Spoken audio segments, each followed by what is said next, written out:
Love Mohammad इस slogan ने ऐसा विवाद कानपुर से शुरू किया है जिसकी चिंगारी अब यूपी के अलग अलग राज्यों में देखने को मिल रही है। इस एक स्लोगन ने कई लोगों की जान ले ली है, कई लोगों पर एफआईआर दर्ज करवा दिया है और हिंदू मुस्लिम की आस्था को सड़क पर ला दिया है। यही नहीं, सोशल मीडिया पर आई लव का ट्रेंड शुरू हो गया है। आई लव मोहम्मद के बाद I love Mahadev, I love bulldozer, I love Yogi, I love Akhilesh के पोस्टर जगह जगह देखने को मिल रहे हैं। और लेकिन इन सब के बीच माहौल तब बिगड़ा जब सीएम योगी को खुलेआम दफनाने की धमकी दी गई। देखिए ये वीडियो।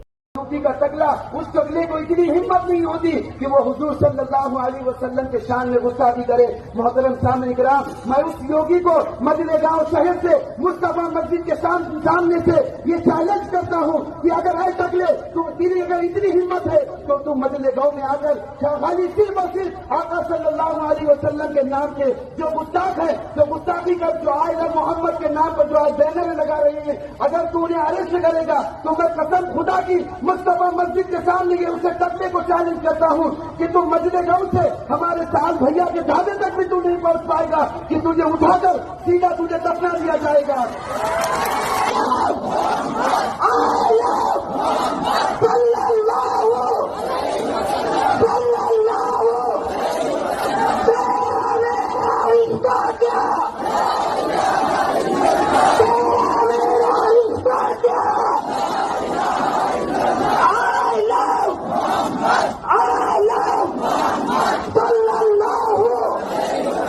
ये वीडियो महाराष्ट्र के बीड जिले का है, जहां आई लव मोहम्मद कार्यक्रम के दौरान मंजल गांव में एक कार्यक्रम आयोजित किया गया था, जहां मौलाना अशफाक निसार शेख ने खुले मन से सीएम योगी के लिए अभद्र भाषा का इस्तेमाल किया। उसने कहा, अगर उनको तू अरेस्ट करेगा तो मैं कसम खुदा की मुस्तफा मस्जिद के सामने से ढाबे तक नहीं पहुंच पाएगा, सीधा तुझे उठाकर दफना दिया जाएगा। हालांकि ये बोलने वाले कट्टरपंथी की गिरफ्तारी हो चुकी है, लेकिन इस वीडियो ने सोशल मीडिया पर तबाही ला दी है। जिस नेता की लोकप्रियता किस लेवल पर है, ये इस बात से अंदाजा लगाया जा सकता है कि उनके ऊपर फिल्म बन गई है, लेकिन शायद इस बात का अंदाजा मौलवी को नहीं था। हालांकि अब जिस तरह से उन पर एक्शन हुआ है, अब जरूर हो गया होगा। लेकिन आपको बता दें, इस पूरे मामले में सीएम योगी भी चुप नहीं बैठे। क्या बोले सीएम योगी, सुनिए। पर्व और त्योहारों के उत्सव और उमंग में अगर कहीं उपद्रव करने का कार्य किया तो ये उपद्रव की कीमत उनको वो चुकानी पड़ेगी कि आने वाली पीढ़ियां उनकी याद करेंगी कि कैसे होता है, क्या कीमत चुकानी होगी। बहनों और भाइयों, जो लोग आज भी जिन्हें ये सब अच्छा नहीं लग रहा है, जो लोग आज भी किसी गलत मंशा के साथ जी रहे हैं, जो लोग आज भी ये मानते हैं कि अराजकता उनका जन्मसिद्ध अधिकार है, उनको अपनी गलतफहमी दूर कर देनी होगी। वो अपनी गलतफहमी दूर कर ले। वह समय गया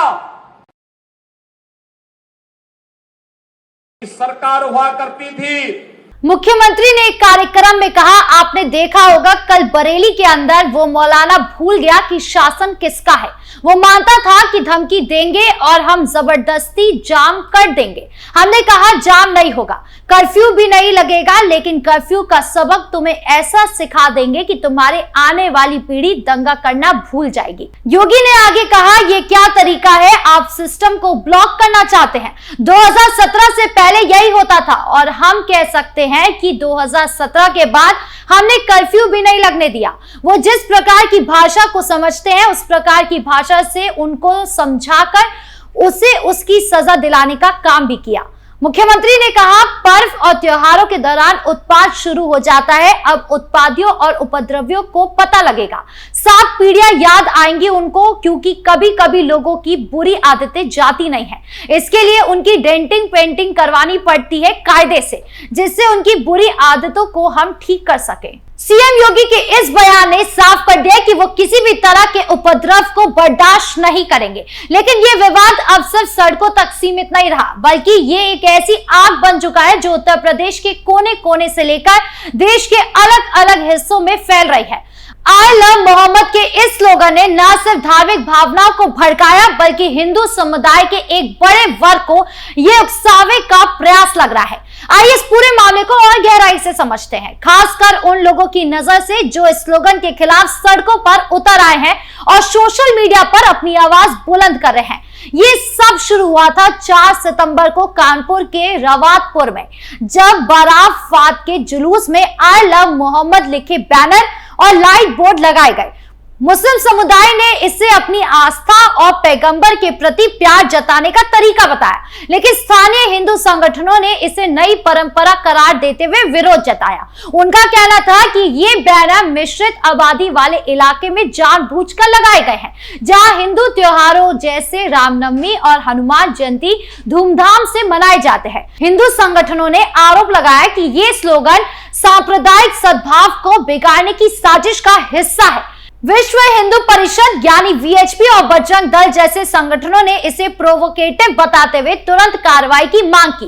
पुलिस ने भी तेजी दिखाई, बैनर हटाए गए, 24 लोगों के खिलाफ एफआईआर दर्ज कर दी, लेकिन ये कार्रवाई विवाद को और भड़काने का काम कर गई। हिंदू संगठनों का कहना है कि आई लव मोहम्मद जैसे स्लोगन सिर्फ धार्मिक अभिव्यक्ति नहीं, बल्कि एक सोची समझी रणनीति का हिस्सा है, जिसका मकसद हिंदू मुस्लिम तनाव को बढ़ाना है। वाराणसी में जगत गुरु शंकराचार्य नरेंद्र आनंद ने इस मुद्दे पर खुलकर कहा, ये लोग भक्ति के नाम पर देश को तोड़ने की कोशिश कर रहे हैं। अगर ये आई लव मोहम्मद कह सकते हैं तो हम भी आई लव महादेव और आई लव राम कहेंगे।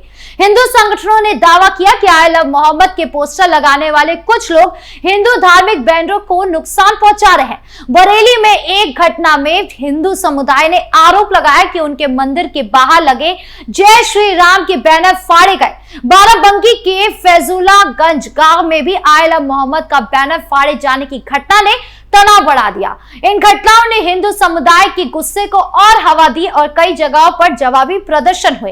इस बीच सीएम योगी आदित्यनाथ ने सख्त रुख अपनाते हुए कहा, कोई भी व्यक्ति या समूह सिस्टम को बंधक नहीं बना सकता। जो लोग दंगा करने की कोशिश करेंगे उनकी 7 पीढ़ियां इसका सबक याद रखेंगी। बरेली में मौलाना तौकीर रजा के नेतृत्व में हुए प्रदर्शन के बाद जहां पत्थरबाजी और हिंसा की खबरें आई, पुलिस ने 50 से ज्यादा लोगों को हिरासत में लिया और 11 पर एफआईआर दर्ज की। योगी ने इसे प्री प्लान्ड साजिश करार देते हुए कहा कि त्योहारों के मौसम में शांति भंग करने की कोई साजिश कामयाब नहीं होगी। बीजेपी के प्रवक्ताओं ने भी इस मुद्दे पर खुलकर बोला। उनका कहना था कि आई लव मोहम्मद जैसे स्लोगन सांप्रदायिक तनाव को भड़काने के लिए इस्तेमाल हो रहे हैं और इसका जवाब आई लव महादेव जैसे कैंपेन से देना जरूरी है। लेकिन इस पूरे विवाद में एक और सवाल उठ रहा है कि क्या ये सिर्फ धार्मिक आस्था की लड़ाई है या इसके पीछे सियासत का कोई बड़ा खेल चल रहा है। हिंदू संगठनों का मानना है कि कुछ ताकतें जानबूझकर इस तरह के स्लोगन को बढ़ावा दे रही है ताकि समाज में फूट डाली जाए। वहीं एआईएमआईएम चीफ असदुद्दीन ओवैसी और जम्मू कश्मीर के सीएम उमर अब्दुल्ला जैसे नेताओं ने इसे अभिव्यक्ति की आजादी का मुद्दा बताया।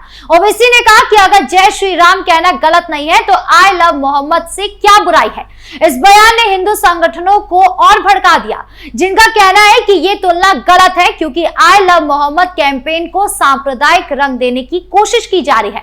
अब यह विवाद सिर्फ उत्तर प्रदेश तक सीमित नहीं रहा। उत्तराखंड, महाराष्ट्र, गुजरात और बिहार में गया जैसे शहरों में भी आई लव मोहम्मद के पोस्टर देखे गए हैं, जिसके जवाब में हिंदू संगठनों ने अपने कैंपेन को और तेज कर दिया है।